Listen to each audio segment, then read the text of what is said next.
గోడలపై ఉన్న విచిత్రమైన గుర్తులు మహేష్ దృష్టిని ఆకర్షిస్తాయి. అవి సాధారణ శిల్పాలు కావని, ఒక పురాణ రహస్యానికి దారి చూపే మ్యాప్ అని అతను గుర్తిస్తాడు. కాని రామ్ మాత్రం ప్రతి చిన్న శబ్దానికి భయపడుతూ నవ్వులు పంచుతుంటాడు.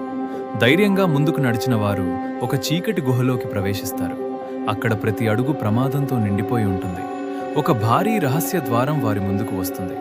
దేవతల సంకేతాలను అర్థం చేసుకున్న మహేష్ పజిల్ను పరిష్కరించగానే ద్వారం నెమ్మదిగా తెరుచుకుంటుంది. ఒక్కసారిగా ప్రాణాంతక ఉచ్చులు ప్రారంభమవుతాయి. గోడల నుంచి బాణాలు దూసుకొస్తాయి. అందరూ ప్రాణాలు పెట్టి తప్పించుకుంటారు. ఆ సమయంలో రాతి రక్షకుడు వారిపై దాడి చేస్తాడు. కానీ కాజల్ తన ధైర్యంతో పోరాడి అందర్నీ కాపాడుతుంది. అకస్మాత్తుగా ఒక దివ్య కాంతి మధ్య నాగదేవత ప్రత్యక్షమై వారి ప్రయాణం ఇంకా ముగియలేదని హెచ్చరిస్తుంది.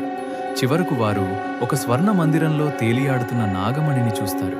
అది సంపద కాదు, ధైర్యం మరియు స్నేహానికి పరీక్ష అని తెలుస్తుంది. రాతి యోధుడితో జరిగిన చివరి పోరులో అర్జున్ తన ప్రాణాలను పణంగా ముందుకు దూకుతాడు. ఆ ధైర్యాన్ని చూసి నాగదేవత వారిని ఆశీర్వదిస్తుంది. ప్రమాదాలు ముగిసిన తర్వాత సూర్యోదయం మధ్య బయటకు వచ్చిన స్నేహితులు నవ్వులతో ప్రయాణాన్ని గుర్తు చేసుకుంటారు.